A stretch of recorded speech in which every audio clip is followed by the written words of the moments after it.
When I got out of the military, I had a hard time translating my military experience into the civilian world. I'll be honest with you, if it wasn't for my wife, I probably would have been that homeless or impoverished vet. But it can be easier with the right support. I'm Mark Casper, and I'm the Executive Director of Tech4Troops. In today's world, you have to have a computer to be able to apply for jobs. Our mission is to empower veterans in need with computers and training to get back in the workforce. Here at Tech4Troops, we're here to push you forward to get you back to where you want to be in life.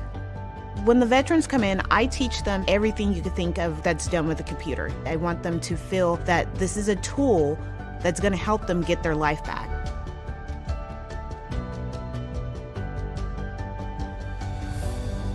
I went into a kind of a deep depression.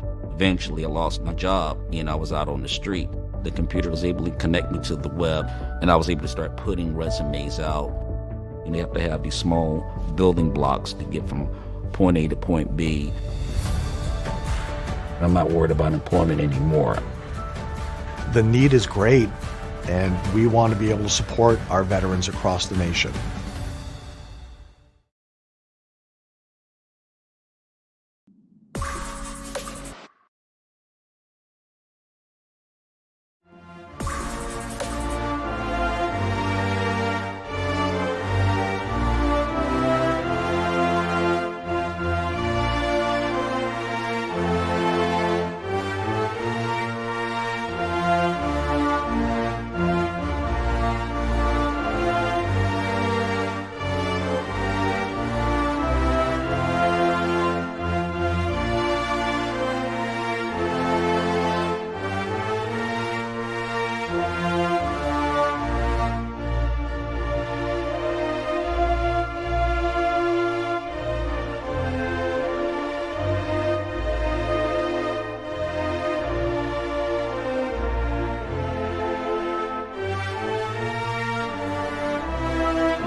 Good evening, folks, and welcome to the IWM broadcast of the Tech4Troops Cup Series. I am your host, Rick Sousa, my co-host, John DeRugis, here in the booth. We're here bringing you the 1111 Veteran Project 40 at the Glen. That's right.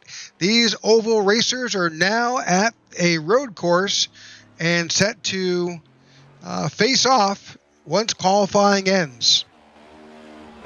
It's going to be a fun night here tonight, Rick, because this is a track and a style of racing that we have not seen yet out of these Cup Series drivers. And we are already on our qualifying times for the night. Qualifying is underway, and they only have 5 minutes to complete 2 laps. So they got to make it count, and you have to go out quick because it'll take about 3.5 minutes to finish your qualifying run.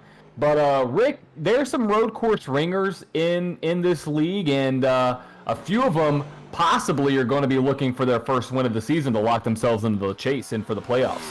Yeah, that's a great opportunity for someone who may not be quite so strong at a 1.5-mile track or a short track, who may have this road race experience to really show it here, especially in these cup cars, which race like an IMSA car, that are just really geared towards that balanced road feel that you need to get around the Glen.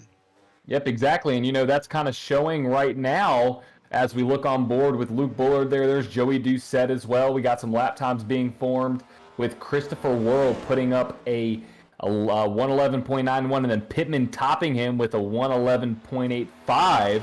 So Pittman trying to get a win. Is this going to be a place where he can possibly pull it off, or will Worrell or Howell maybe coming to the top of the board? There is Ryan Pittman right there in that 08 machine looking to get a victory on the season. And it's going to be interesting to see who qualifies, who doesn't, because, Rick, it's a road course.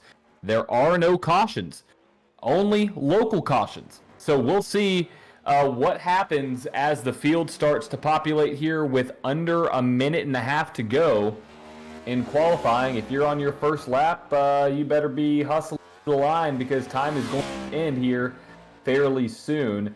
But let's pull up your track facts for tonight's 11-11 Veterans Project 40 at the Glen before we get started here, as the grid is going to be populated here very, very soon. Rick, if you could pull up those track facts. There we go. Alrighty. So we have 40 laps here tonight with 60% fuel, 1 quick repair, and 3 sets of tires. It's a hot one, too. 116 degrees here on this 2.42 mile road course.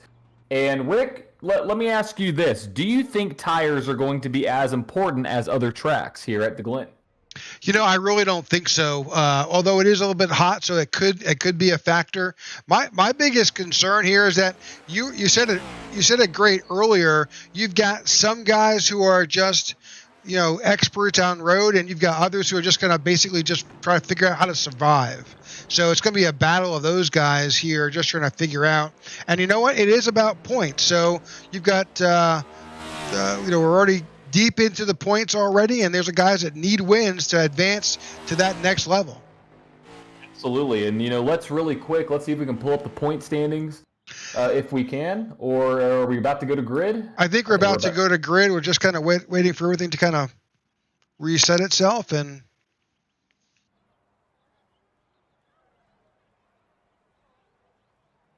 all right, let's do it. We have about 25 to 24 people here in the field, maybe down to 23. And it looks like we are about to get the grid here for tonight's 11-11 Veteran Project 40 at the Glen. There they are lining up on the front stretch, and here is your starting lineup for tonight's 11-11 Veterans Project 40 at the Glen. Starting on the pole with the only 110 in the field, Christopher Worrell there on the pole. Ryan Pittman starting in second with Andrew Surwick in third, Austin Armstrong in fourth, Christopher Howell, last week's runner, rounding out your top 5 with Alonzo King in sixth. Mark Feeney was strong in practice, ran a P7 here in qualifying. Joey Doucette, your current point leader in P8. Zachary Allen in the 24 machine starting in 9th. And Ty Bostic in the 10th position in that number 22 Southern E Motorsports ride. In 11th position, you've got William Mann Jr. in the 29. In 12th, John Ledger in the 19. In 13th, Paul Ballenstein in the 89. On the outside, Hermas Castro in the 25. In 15th position, Sean Shipman in the 37, and Harley Barletta is on the outside in the 81. In 17th position, Marco Berube in the 99, and outside, Ian Ogden in the 21. In 19th position, David Watts in the 54, and you've got Evan Amick on the outside in the 77. Mike Slagner's in 21st place in the 14th, and Luke Bullard in the 3 is in 22nd. In 23rd, Brad Previtt in the 91, and Pete Woodrum is in 24th position in that number 1. And that pretty much wraps up the field and the starting order. We're about to go and get underway. Everybody has, I think, made it to the grid. I think they have, and if they haven't, then they're going to start from pit road, which isn't a terrible place to start, but it's not opportunistic to get out front. I think John Ledger is in the pits. I'm not sure what happened with John, but he is starting from the pits. John Ledger, let's see, he did not run a qualifying time. So, actually, I take that back. He did. He ran a 1:15.5, the slowest out of the qualifiers. So, we'll see if that may be why he started from the back. But right now, your field is going to go around this long 2.5 mile road course with the Porsche pace car out front. So, this is Watkins Glen. This is a road course, and there's some interesting things here at Watkins Glen. You can easily get off this track, especially in some areas. I think it's probably a good time to talk about, John, your keys for the race tonight. Well, let's go through them. So it's a road course, so we're going to be going a little bit different style here of racing, like we've mentioned before. But one thing that's going to play major role is your pit strategy. They have 60% fuel. You can't get around this place without pitting, so pit strategy is going to be key. Second, braking in turn one. Turn one bites a lot of people. We saw Jimmy Johnson have issues back early in his career when he ran right into the fence, and a lot of drivers have issues around turn. Braking into turn one is going to be key to running a fast lap. The third key of the race, finding places to pass. Watkins Glen, you have to be careful and you have to make sure your passes are calculated. If not, you could put yourself and the rest of the field really in danger by making a last-second move down before a corner, or if you try to go and pass somebody through the bus stop, you may be in the marbles. So pit strategy, braking into turn one, and finding places to pass are the keys for tonight's race. Yeah, your microphone is cutting out a little bit there, John. Let's try to, hopefully that clears itself up as we get closer to green flag here. I'm going to throw up the points real quick, just so people can see just where we are. Joey Doucette is our leader. Ryan Pittman, Harley Barletta, and Hermas Castro. We'll get to the points later some more as the pace car drops off. Here we go. Green flag is in the air, and the rest of the field is not lined up, but we have a green flag. Worrell is taking no time getting a chance on the field, but we may go 3 wide. That doesn't work. And it looks like we have some contact between the 88 and Ryan Pittman. As the field starts to cycle through, there is Alonzo King.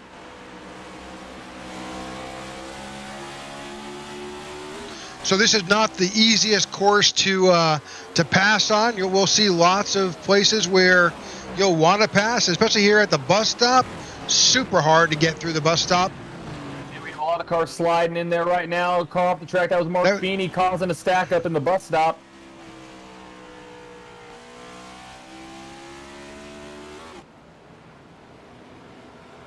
Looks like everybody was able to make it out okay.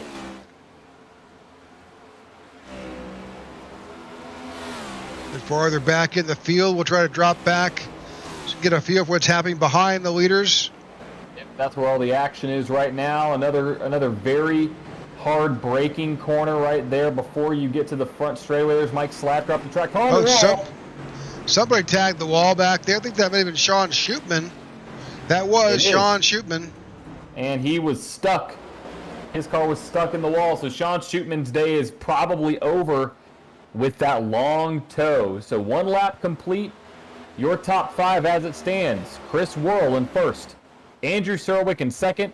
Ryan Pittman in third. Austin Armstrong in fourth. And Christopher Howell round out your top 5. So as you can see, there is a pretty big gap between the top 6. Already there's another 4 to 5 seconds once you start looking at position 7 with Zachary Allen here. And they're beginning to stretch out that gap. Paul Valentine and leads this next group of cars that are coming through. You've got Hermas Castro behind Paul and Joey Doucette as well.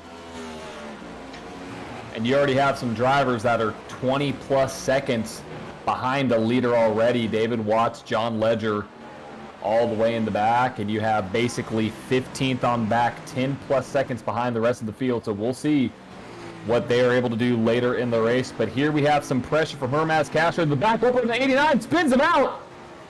Hermas Castro to the bumper of the 89 and spun him around. I don't think Paul's going to be quite happy about that little incident because now he's got oncoming traffic he's going to work to avoid. There he comes. All right, going to get that car turned around, and Paul is going to drop to the very tail end of the line. He is going to be the last car outside of Sean Shootman on the lead lap. So, yep, that certainly does make it a bit more challenging to catch back up. This is not a really easy track to make up track positions on, but Paul's got the road racing skills. Let's see how he does it. He was not very happy over the radio, and I would be the same way. I mean, no reason to have that going on. But you know what? Let me tell you this. In road course racing, you just have to keep going because you never know what's going to happen. Everybody may make a mistake. You never know. Some people may get wrecked out. You never know. it's the craziness of how road course racing goes. As you can see, the 81 of Harley Barletta go a little wide there, gets a little loose, as the 25 is now to the right side of Sean Shootman. I believe that is not for position. But Rick, like I said, anything can happen on a road course, so you just got to keep on going. And the funny thing is,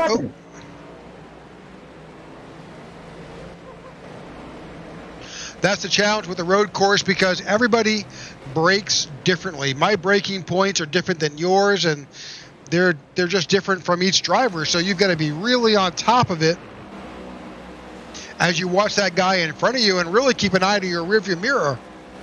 Yeah, you almost have to play, in offensive, defensive mode, if that makes sense. You have to be aggressive and not give up a spot, but you also have to be wary of the driver behind you that may be ready just to plow right into your bumper. So it's a tricky game to play, and with these cars, it even makes it even tougher, as you see Hermes Castro using every inch of that back straightaway, technically, if you want to consider it the back straightaway, to be able to get around. Here you go, whoa, hot into that corner right there, as he's now approaching the 25, Zachary Allen.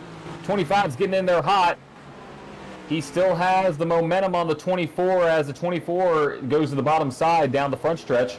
25, Hermes Castro now up to P7 on the board. He definitely breaks way later than a lot of these guys out there. He's definitely taken a much more aggressive approach to this. And frankly, there are some issues here on this course. If you wind up getting off track, even though you're in the runoff or the run out on turn one, you're going to wind up getting some incident points, and hopefully you'll stay clean. But too many of those, you'll find yourself in the penalty box. Yeah, no, it's definitely tricky, and what I've seen here, and with racing in multiple different cars here on this track, aggressiveness does pay off. I mean, you got to be calculated with it, but knowing where you can brake, knowing where you can out-throttle the opponent, knowing where you can go off track and back on track, it pays off. And Hermes Castro has been able to find speed and been able to really almost put drivers what looks like almost, in a different category, because he's out-braking them every corner. And I think that's kind of what we've seen here with a lot of these other drivers that he's tried to get around. He's just simply has a different braking zone. And that's, like you mentioned, it's a part of road course racing. He may have a different braking zone than every other driver on the track. So it's a matter of how you run this. Well, he has moved up 7 spots. He started in 14th. He's now up to 7th. He is, and right now Christopher Worrell is about 3 seconds ahead of Andrew Surwick. And that battle for second and third is brewing between Surwick and Pittman. So let's see if we can maybe take a look up there, see what's going on. There's Surwick. There's Pittman. And then you have the 13 of Armstrong all right there battling for second, third, and fourth. Oh, and as, something that we like to call the commentator's curse, just struck the 43. And in the 8 too. We're focusing on these guys, and unfortunately, a little bit of stage fright maybe. Maybe. Let's see what the 13's able to do down here in the turn corner. Gives enough room. He's got him good. 13 went through turn 1 just textbook. Yep, that's exactly how you want to do it. You want to give the guy on the outside enough, but with also, playing an aggressive line so you don't get passed. And there is the 13 into the wall. Here comes the 08 down to the bottom side. This is going to be interesting going into the bus stop. Who is going to give? Because you can't go too wide. 13 backed off, took a very aggressive cut coming out, and he is right on the bumper of that 8 of Ryan Pittman. Let's see if he's able to get a run right here. They both slide off the track, back on. No penalty there. He takes a wider angle right here, which is going to get a better run off the... See if he's able to produce anything on the front stretch. That's a good cut at it. Looks like we had some contact with Ty Bostic and the 21 of Ian Ogden.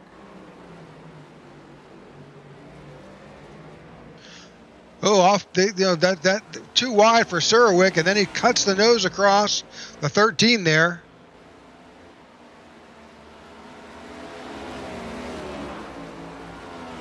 We'll jump back to Ty Bostic. Oh, in the cone, took out a cone there.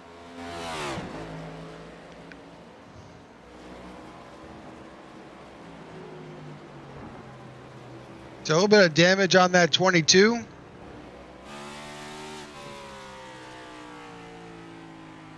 Damage doesn't really, matter too much on a road course because it's not really focused on aerodynamics. Drafting down the long straightaways will be affected a little bit, but as long as you don't damage anything that has any kind of, body, as in your toe links, you don't bend the frame where your balance is going to be offset. As long as you don't damage anything with your engine, doesn't really matter what the outside of your car looks like. So we'll see what these guys are able to do right now. 10 laps in to tonight's 11-11 Veteran Project 40 at the Glen, brought to you by the 11-11 Veteran Project, Tech4Troops, U-Haul, and Elite Performance Industries. We thank you all for tuning in tonight to tonight's road rally here at the Glen. And if you like what you're new to the channel, we would love for you to give us a like and a subscribe, because we produce out a lot of different broadcasts, and we hope to have more broadcasts in the future and show you a wider variety of motorsports and sim racing. So if you like what you're seeing, drop a like, drop a subscribe. We appreciate you for tuning in. All right, so while we're 10 laps in here at the Glen, we're going to take a very brief commercial message. You won't miss anything. We'll run it side by side, and we'll be right back. When veterans get out of the military, a lot of them don't know how to translate their skill sets into the civilian world, and they lapse into poverty or into homelessness. But it can be easier with the right support. At Tech4Troops, our mission is to empower veterans in need with computers and training to get back in the workforce. We want to be able to support our veterans across the nation.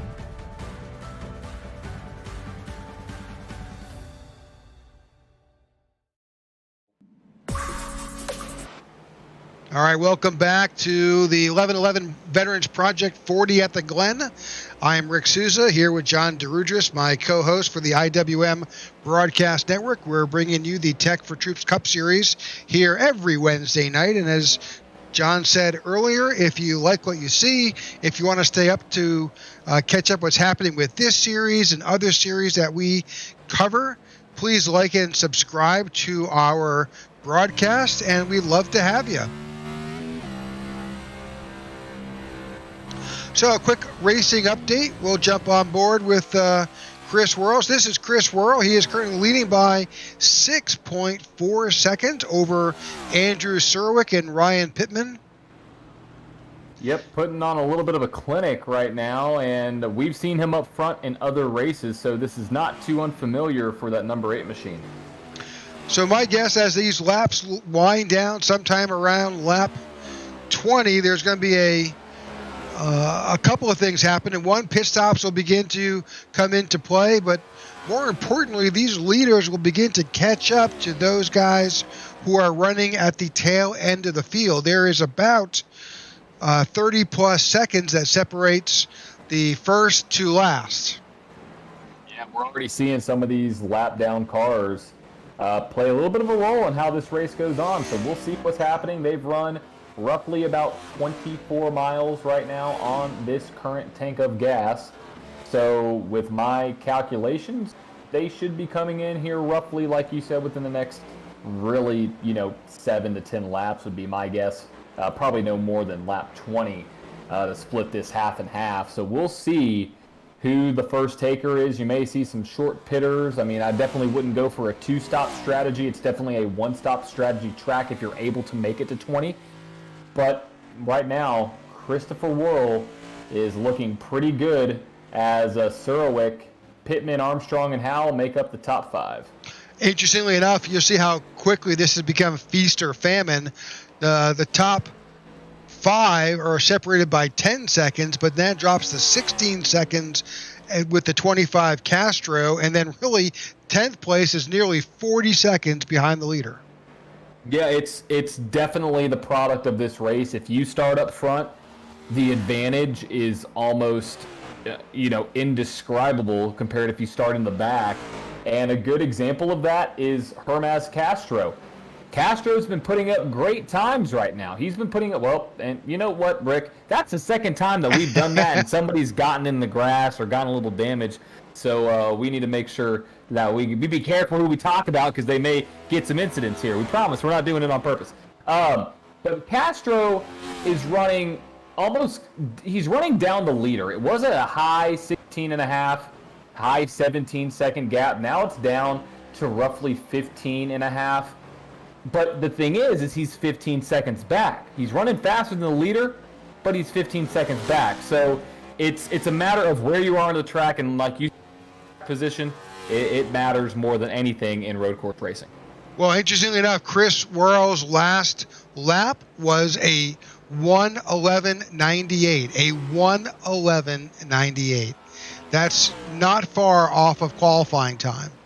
Yeah, to put that into perspective, he ran faster than 75% of everybody else who qualified with that time. With that lap right there, ran faster than 75% of the qualifiers, and he's in the race. Yep.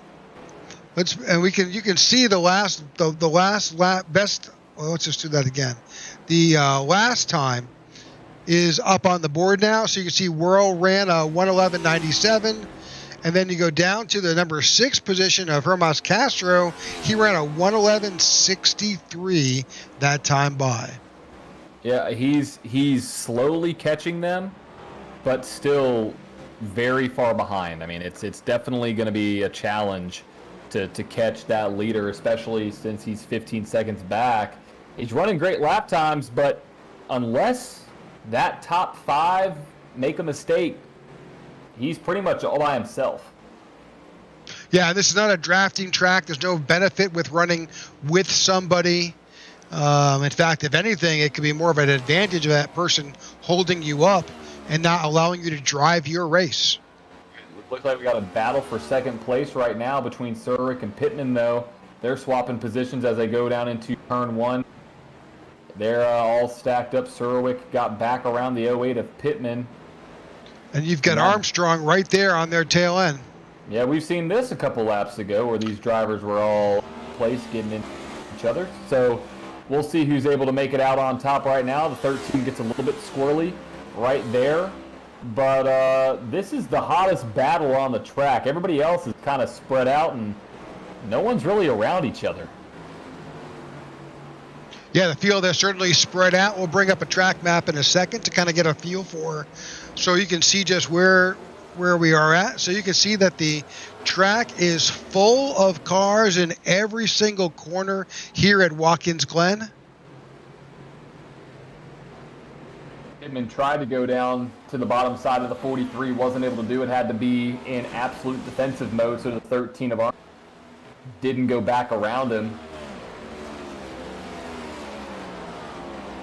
That track is full of cars. Everybody's surrounded. I mean, the top 10 is separated 46 seconds, rather. So, big gaps. Big gaps.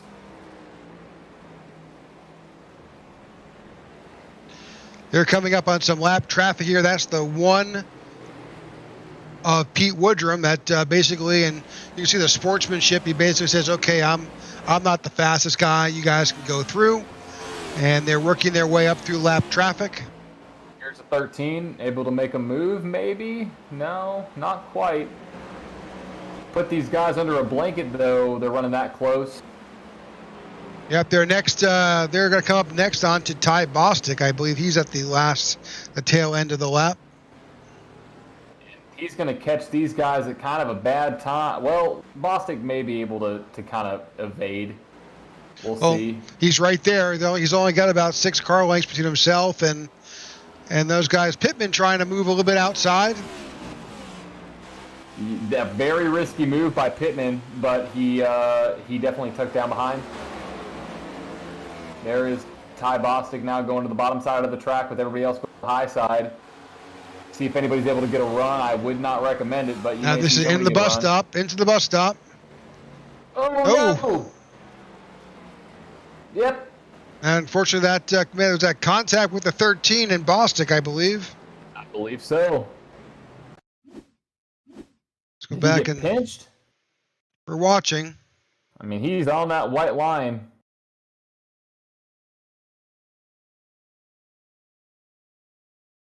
I'm not sure there was contact per se, but it was certainly close. Yeah, I don't think there was actually any contact. He did a nice job keeping it off everything, though, so he was able to get that car turned back around. All right, good for Ty. And the battle is back on. Now up to 11 seconds. And now Christopher Howell enters the picture. There's Pittman down to the bottom side of circle.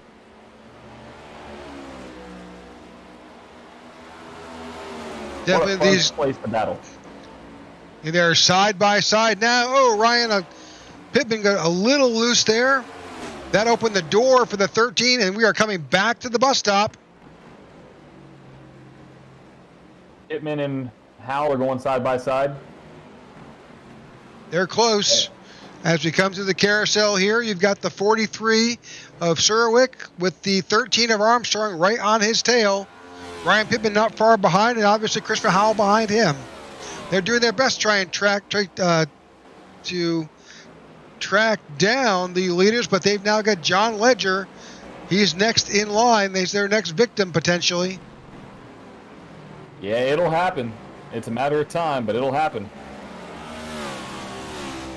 Oh, 43 is in the pits. Oh, wow. First time we are seeing somebody go down pit road. Interesting strategy. So here on lap 17, we have our first taker, Andrew Surwick, in the 43. There's got to be something that this may just be where the pit strategies are going to begin. We may see others come down soon. We'll keep an eye here. Yep, and the thing is that Whirl is still running 11s. I mean, like, there's not even a competition. I mean, like, he's still running 111s. I mean, it's crazy how much faster he's running than these guys. Let's bring up that tower, get an idea. My gosh, he's got a 16-second lead right now. Let's go. Let's try to pick up Chris Worrell. Oh, it's like Chris is going to enter. I think he's in a pit strategy. Pit road as well. Ian Ogden is on pit road as well.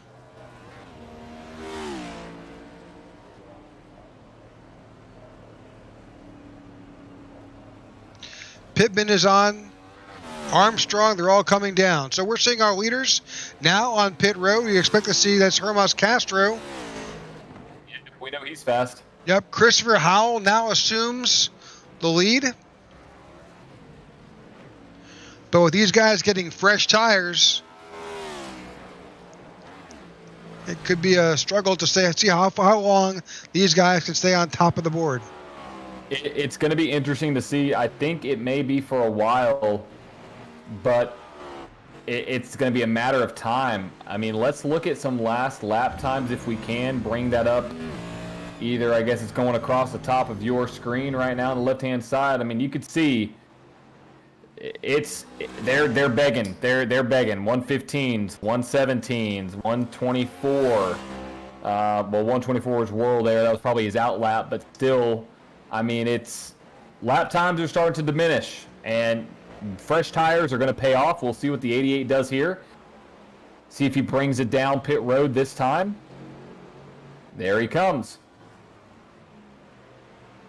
We're seeing most of the competitors work their way down pit road. Ryan Pittman, Luke Bullard is out. Sean Schupman is out. Hermas Castro, let's jump to him. He continues to stay out. And now he's got Worrell, who's caught him after his pit stop. Yep, that's the danger that you play. Because, I mean, is he out of gas?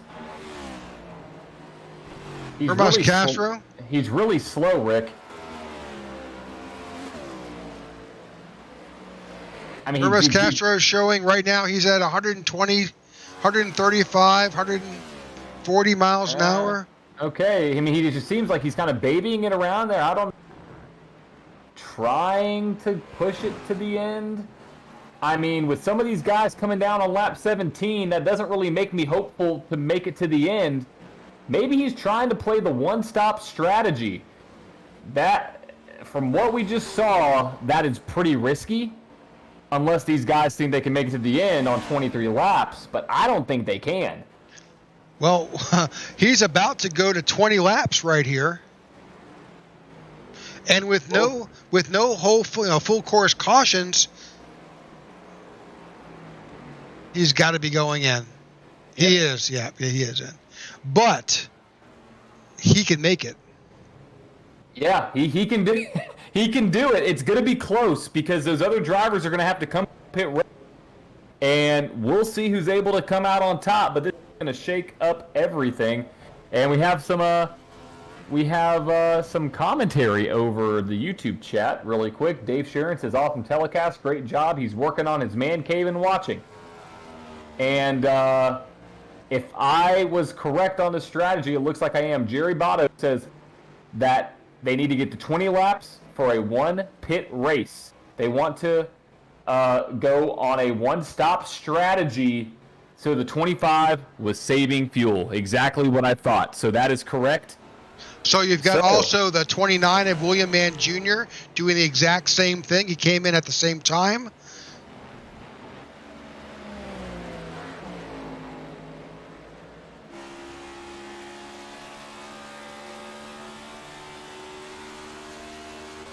So he'll be out as well, I think, Marco Berube. This is going to be interesting, Rick. This is going to be interesting because you're going to have some guys that are going to try to do two stops. And, you know, with pit road speed being very, very slow, it's probably about 20. I take that back. It's probably more than 20 seconds. I don't know how fast or how long it takes to go from pit road entry to pit road exit, but it's enough. 41 seconds. 41. It's enough to where Castro thinks he can win the race. So it's going to be close. Right now, Castro, he's coming to the line. See how far back he is.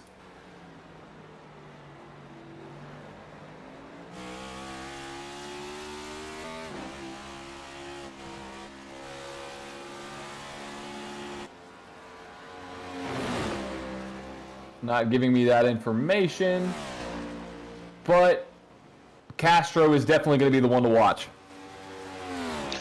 So right now, Castro is sitting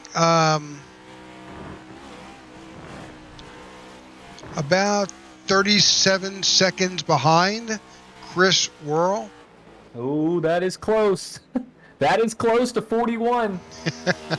Oh, here we go, folks. It's going to be a close one between Castro, that one stopper, and Worrell, Howell, Surwick. Yeah, and don't count out William Mann Jr. He also pitted on lap 20, as did Marco Berube. Those are all on lap 20, and all still on the lead lap. Yep, all on the lead lap for sure.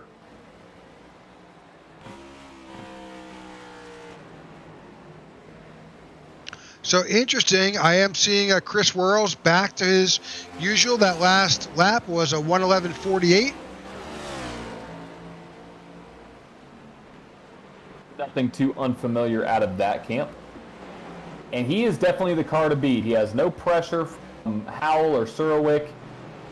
Nobody to really worry about except lap cars, which is always a battle. I mean, you know how it is when you're up front and you have some lap cars in front of you. You just only hope and pray that nothing happens.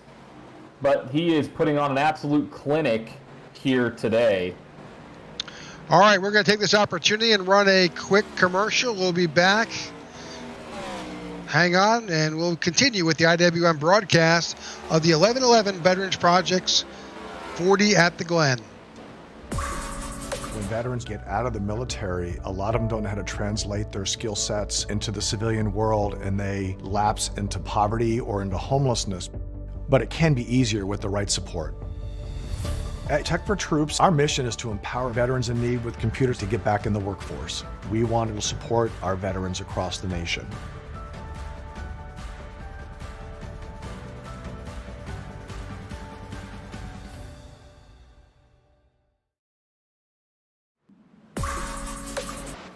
All right, welcome back to the 1111 Veterans Project 40 at the Glen here.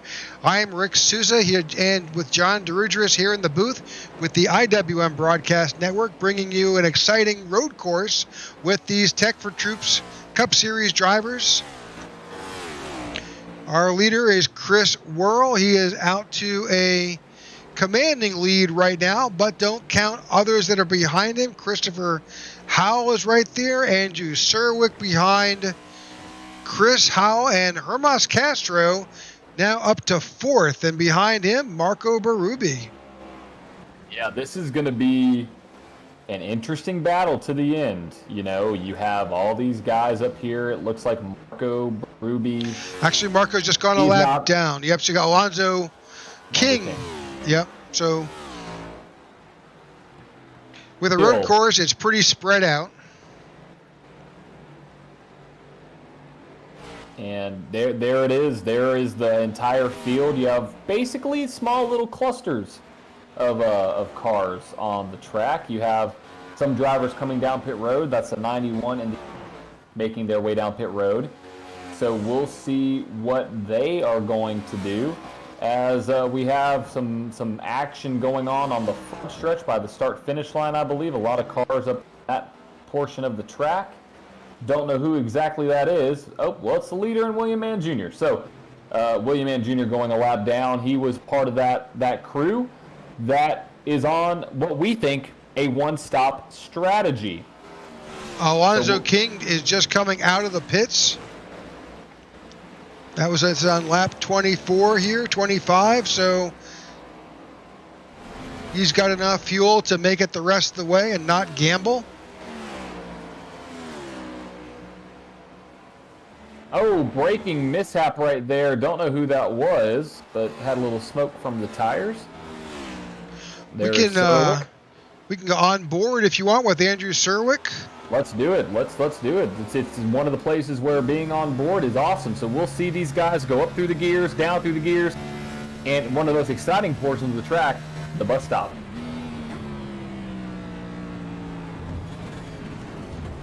Through the bus stop at nearly 90 miles, 100 miles an hour.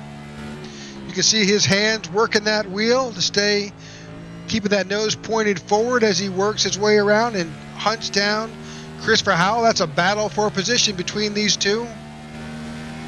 Yes, it is. And what you're going to see the different braking points too. So they both brake basically at the same time here. Howell's a little bit higher, Serwick's a little bit lower. You can see him get that better run up. And then a very important corner here down into the front stretch. He's going to have a run on the 88. Let's see if he goes in. This all comes down to braking. He has got the advantage. He's got the inside. Looks like the 88 let him have it. 88's going to cross over on the inside, though, going back up through the S's. He is still to the inside of the 43. And it looks like he backed out. Yep. That's a wise decision on Christopher Howell. Again, it's about position, but it's also about survival. No, you have to absolutely survive this portion of the track.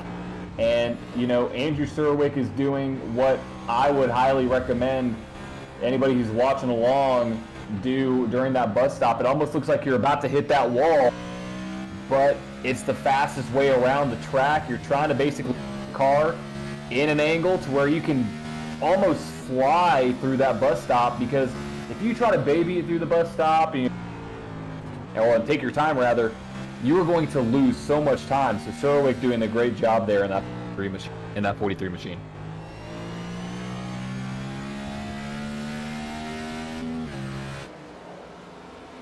Well, that was a great example of how to get around this track aggressively. That last lap, what we saw with Andrew Serwick, that was a 1:11:30 I'm sorry, 1:11.99. So right there, just under 1:12. Your leader, Chris Worrell, that last lap was a 1:12.14.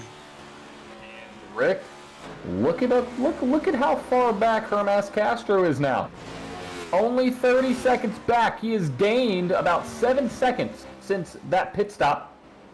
Will it be enough? Will he have enough to make it to the end? Will it be a splash and go? We don't know. But we'll bring you all the action.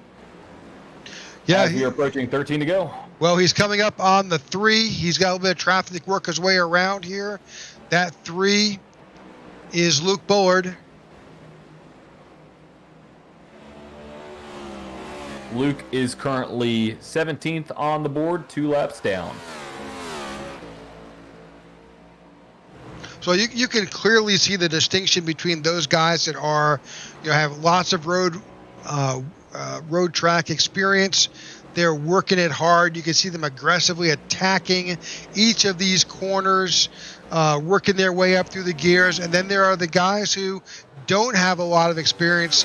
They're basically backing off their corner entries, not wanting to make a mistake, and just finish.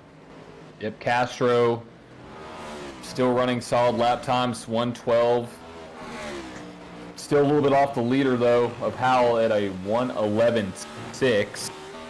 Yeah, I think he's definitely banking on the fact that he went in 2 laps later, and he's believing that Christopher Worrell, who's out there by himself, is going to need some fuel.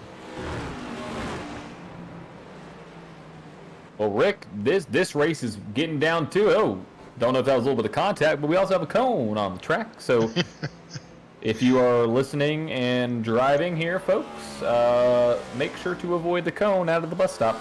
Yeah, well, hopefully one of our corner workers will go out there and reset that cone. So yeah, we'll hope. We'll hope.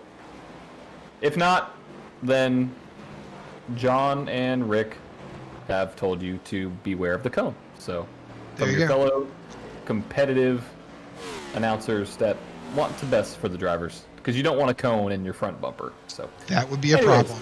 It would be. We are approaching 11 to go here, and the 11-11 Veterans Project 40. Oh, yikes! That was the 91 of Brad Previtt. That was a tad close, but Hermas Castro you can clearly see the difference in how far he's gotten out past the 91. So jumping back up front with our leader, this is Chris Worrell. Chris Worrell is now 25 seconds over Surwick, just under 32 seconds over Castro. But you're right. If this happened, he had to come down pit road right now and just get a splash of fuel, when he comes out, Hermas Castro will be right there. Yep, it's going to be close. And if our 41-second calculation is in fact correct on a full stop, it's going to be even closer, more than likely, because Castro is 32 seconds behind the 8. So it's going to be wild, because the 25 is going to be in fuel saving mode. And I'm pedal to the metal, don't have to save anything. Will the 25 have enough? We will let you know here roughly in about, my guess, in about 6 laps. That is my calculation when that number 8 car is about to come down pit road. So it's going to be close. This race has gone by quick. There's been no cautions. There actually really hasn't been many incidents in tonight's race from what we've been able to tell, Rick. So you shout out to all the drivers out there. A couple first lap mishaps, but that happens. It's a road course. Absolutely. Now, of course, the other thing here that we could see is that Chris Worrell will go into fuel saving mode and try to find a way to squeak out some more laps out of that tank that he's got. That may be an option for him too. It would. I mean, either way, he has to come down pit road. So it's, I think taking tires would be too costly. Possibly, because the way that his lap times are running. So it's going to be a battle of pit strategy. That's why it was my number one tip for the race. I'll tell you, both Chris Worrell, Christopher Howell, Hermas Castro, William Mann Jr., Harley Barletta, all of their last pit stops were sub 10 seconds. So that tells me they did not take tires. Interesting. That they just took a full tank of fuel. Well, you know, that could really change it all. I mean, the fact that tires aren't wearing much, I mean, you're seeing, Alonzo King with a 112. I mean, you're seeing these drivers just a few laps ago. Worrell ran a 111.9. It's almost like tires aren't really fading much here at all. Will that play a factor? Will somebody try to get some tires or 35 lap old tires gonna be that much of a difference? I mean, if you're on pit road already and you have an extra 4 seconds on pit road, I mean, I would think you could make that up on the track, but depends on how many laps you have to go. Just watching the leaderboard here, although he's right ahead of Chris Worrell, Ryan Pittman is there, and he turned a 111.92 his last lap, which was nearly a full second faster than Castro, who was his next closest. He's a good bit away from Castro, but I think his biggest issue is on his tail right now. In his mirror, it's full of Chris Worrell. Right. If it is in fact true that they did not take tires, Rick, Worrell just ran in a 111.8 last lap on 31 lap old tires. I mean, it is it's going to be crazy to see if it is actually the case. Let's see what he runs this time by. That would be a good question for our later interviews. Yes, it will be. He ran a 112.23. So tires may not be the name of the game here with 7 to Veteran Project 40 at the Glen. Your current top 10 as it stands: Christopher Worrell, Andrew Surwick, Christopher Howell, Hermaz Castro, Ryan Pittman, Mike Slatker, William Mann Jr., Harley Barletta, Paul Valenstein, and Mark Feeney round out your top 10. All right, we're going to take another commercial break. You won't miss a bit of the action. We'll be right back. When veterans get out of the military, a lot of them don't know how to translate their skill sets into the civilian world, and they lapse into poverty or into homelessness. But it can be easier with the right support. At Tech4Troops, our mission is to empower veterans in need with computers and training to get back in the workforce. We want to be able to support our veterans across the nation. Hello, my name is Amanda, and I support Tech4Troops.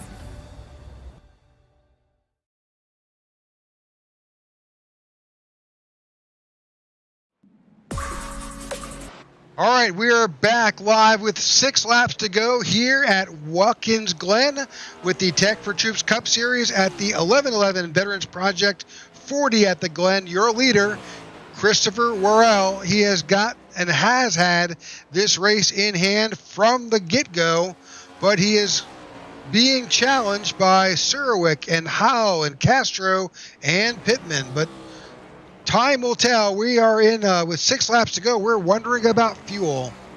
We are, and let's see if we could pull up the distances for all these drivers between the driver in front of them. Right now, Worrell is about 30 seconds ahead. Surwick is in the pits as we speak. That's important to pay attention to. Castro, 36 seconds behind Christopher Worrell. Will that be a factor? I don't know. We're about to find out. Will Worrell make the jump down pit road anytime soon? Not this time by, though. 5 to go. Surwick is out. That cost him 41.58 seconds with a 8.5 second actual stop. So it's going to be a fairly significant 41-second penalty. The gamble is on with Castro. He sits 37 seconds behind the leader, and I don't think he needs to pit. We're going to find out soon enough. Here goes the 8 car around the 08. Pittman on the defensive move down to the bottom side of the track, but lets the 8 go by. Smart move. One less car that the 8 has to worry about. If I am the 8, I think I would be pitting this time by. Same with Christopher Howell. Castro is barely there. 38.5 back. It's going to be close. We will see as we are approaching 4 laps to go this time by. So as you can tell, we're focused on these leaders and their decisions that they make. I'm not sure he's going in. Oh, we'll see. Yes, yes, he is. He's going in.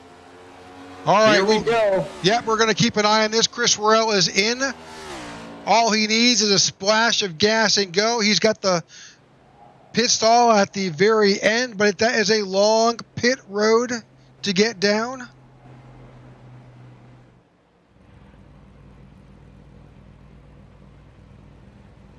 We're going to watch his stop.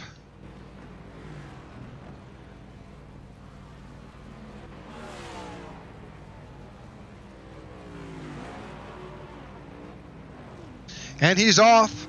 That was just a 7-second up on the jack for fuel.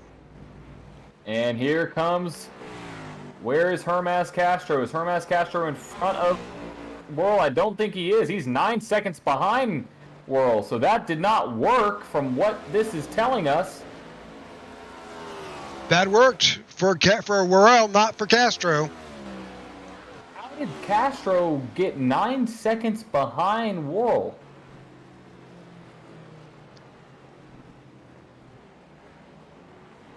And how long was the stop, you said, Chris? Or Rick? It was a 7.02 with a total stop of 38.58. They should have come out neck and neck. Weird. That is very odd. You can see the distance right there. You can see Hermas Castro. He is at the end of that line coming to that turn. But there are only 4 laps to go. This is not, you know, the 4 laps to go here is not like a 1.5 mile oval, though. There's plenty of opportunities for mistakes to be made and to catch up. But that time by, I'm waiting for the scoring pylon to update, and we'll see what that time was.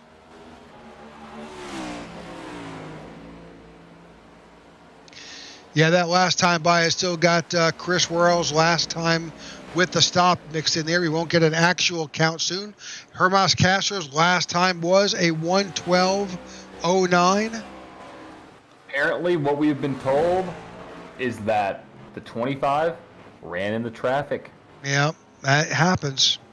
Yep, and so what that's going to do is that is going to set up Chris Worrell for a seamlessly easy victory as he is plus 10 seconds ahead of the field.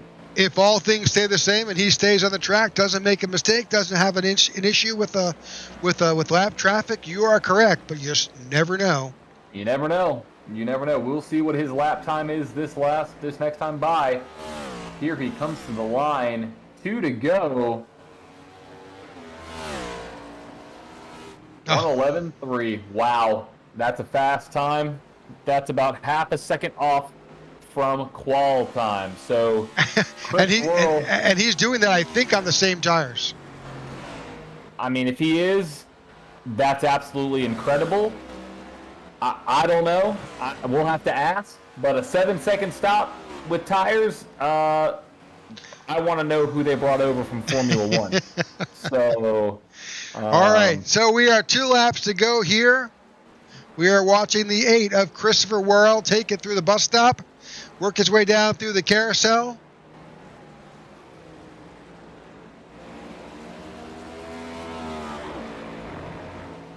And here he goes. Almost a clear track in front of him. Got a couple drops. Not really going to be that big of an issue. Hermas Castro has 12 seconds to make up. It's just not going to happen if all things stay the same. Behind them, it gets pretty far back. Surwick is nearly 33 seconds. Howell, 44. Mike Slagter has moved up. He's in 5th. William Mann Jr. in 6th. Ryan Pittman in 7th. Alonzo King in 8th. Ian Ogden in 9th. And Harley Barletta is in 10th. Well, this is going to shape out to be a pretty easy victory, I think, for this number 8 machine. Yep, final lap here at the Glen. Christopher Worrell putting on an absolute clinic. Going into the bus stop. He's still pushing it. He's still like, hey, I can run faster than an 1:11.13. Watch this. Watch him pull out like a 110, like 5, like pulls out something absolutely crazy on the last lap, just trying to show off. I mean, he deserves it. He was able to pull off an amazing race today. Here he goes in the second to last. He dirt tracks it through that corner. He is pushing it hard out of the last corner at Watkins Glen. Oh, in He the tags wall. the wall. Not going to matter. He's going to take home the win in tonight's 11-11 Veteran Project. 40 at the Glen. Christopher Rowe is your winner. Hermas Castro, a valiant effort, finishes in second with Andrew Surowick in third. Christopher Howe is in fourth, and Mike Slagner finishes. Oh, and William Mann Jr. at the line, I think. Well, they're still battling. We need to go back to that battle. They are still almost a full lap behind. Here's Christopher Howell still making it to the line. And then William Mann Jr. and Mike Slatker still back there. William Mann Jr., yeah, he's got a pretty good gap over him. I think 10 or 12 cars through the bus stop.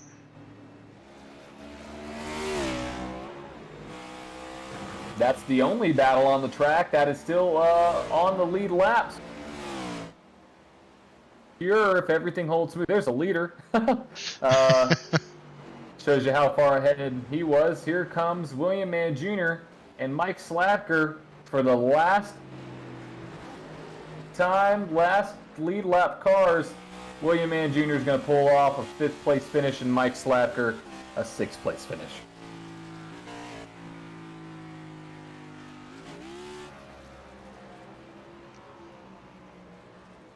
There is your victor tonight, the number 8 Cyber Power Chevrolet of Chris Worrell brings home the victory here at the Glen. Burn it down, Mr. Chris.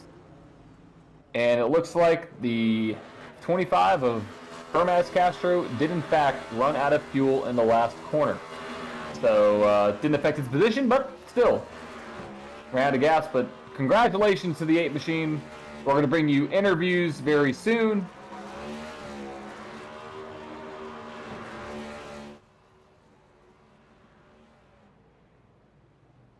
Let's see if we can bring up our final race results for tonight. Alrighty, there is your final result for tonight. Only 6 cars left on the lead lap after 40 laps of hard-fought action here at the Glen. Your winner tonight in first, Christopher Worrell. In second, with the awesome one-stop strategy, Hermas Castro. In third, your last podium finisher, Andrew Surowick. Christopher Howell finishes in fourth, William Mann Jr. in fifth, Mike Slatker in sixth, Ryan Pittman in seventh, Alonzo King Jr. in eighth, Ian Ogden in ninth, and Harley Barletta round out your top 10. In 11th, Mark Feeney. 12th, Paul Valentine. 13th, Joey Doucette. Marco Berube in 14th. Sean Shupin finishes in 15th. John Ledger in 16th. Brad Previtt in 17th. And David Watts finishes in 18th. And 19th is Luke Bullard. 20th, Ty Bostic. 21st, Austin Armstrong. Pete Woodrum finishes in 22nd. Zachary Allen in 23rd. And Evan Amick finishes in 24th. So as we wait for our third place, I don't have quite the third place driver yet available for interviews, but I do have Hermas Castro. Let's go ahead and bring Hermas into the booth. Hermas, congratulations on your second place finish. That was an awesome try to get back there and on top. Thank you, guys. I tried my best starting last, and I wish I could have just qualified top 2 and compete with Chris. Unfortunately, I clipped the grass after the carousel, and yeah, starts 22nd or so. Well, either way, you pulled off an amazing race, and Jerry was talking to us over YouTube saying that you were on a one-stop strategy. Yeah. And you ran out of gas on the last. Didn't really matter much because you still had plenty of gap on second place. But I'm curious, did you take tires at any point in this race, or were you on the same tire for the entire race? I don't think the top 4 took tires. Wow. Yeah. That's what it had to be. It was a second faster on pit road, so it makes sense. Yeah, that's what we were figuring in the booth. There was just no way to take tires in the times you guys had on pit road. So, well, congratulations on your P2 finish. That was great to watch. We were basically strategizing for you in the booth, trying to figure out what you were doing, especially when it came down and you were stretching it out to lap 20 there to make it on a one-stop try. But any shout-outs tonight? I'm sorry to Paul.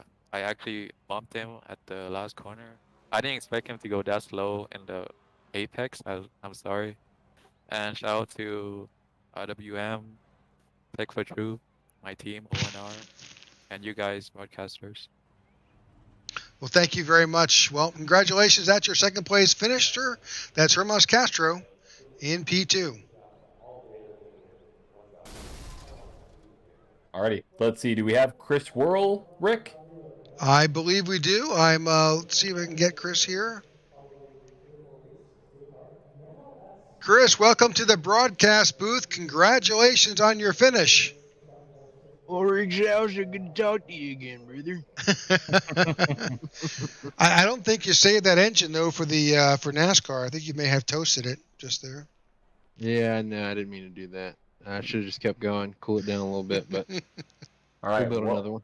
What you did toast was the entire field. I mean, it was an absolute clinic. Just give us a rundown of your race and what you saw from lap 1 to the end. Well,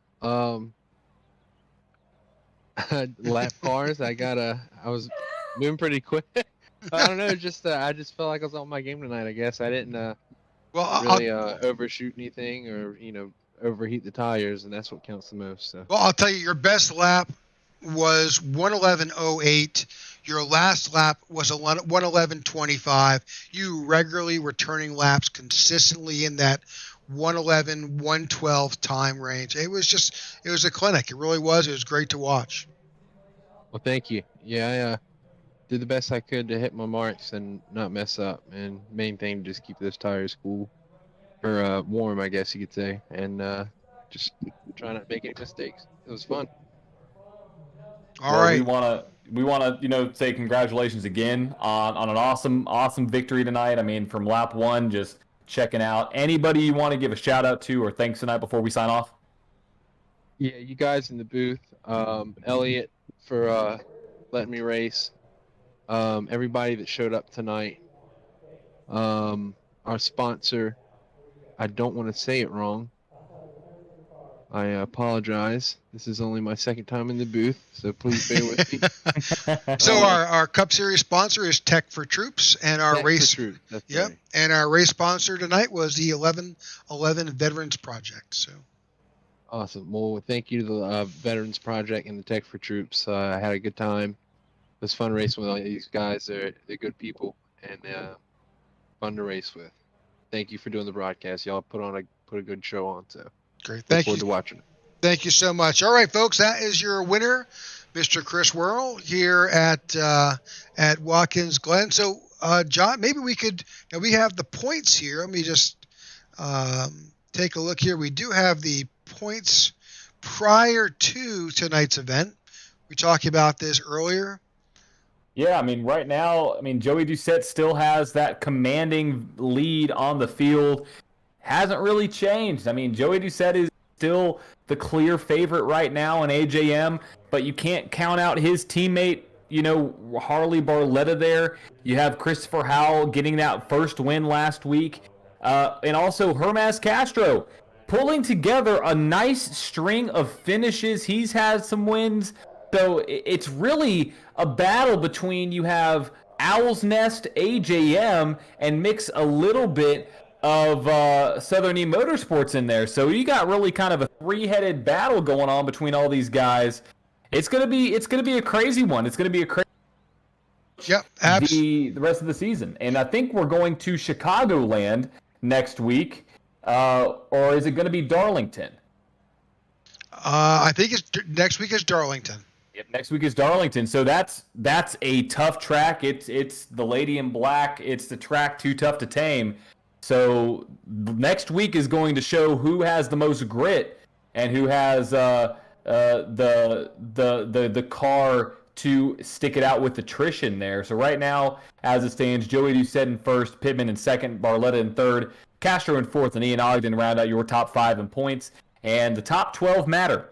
So right now, those are your current top 12, and we will give you updated point standings next week before the start of our Darlington race, which will be reflected with tonight's point standings, Rick. So what a race. What a good race here tonight. Solid race, not many incidents. Obviously, no cautions were on the track because they were local only, but still great racing. Absolutely. It was a heck of a lot of fun calling a road course with these guys. We look forward to their next one. Hopefully tonight we will get those points updated and get those back up for the drivers. But thank you all for tuning in tonight. Whatever stream you're watching, whether it happens to be YouTube, Facebook, or Twitch, we ask that you like and follow to stay up to date on these future broadcasts that we will have on Wednesday nights and also on Tuesday night series. We will also have a couple surprise events coming up in January. We do have a 500-mile event coming up again in January, so we will update you as to that as well. So for John and for Rick, we thank you for tuning in to the IWM Broadcast Network, and we hope to see you again soon. Talk soon. Thank you. Thank you. Good night.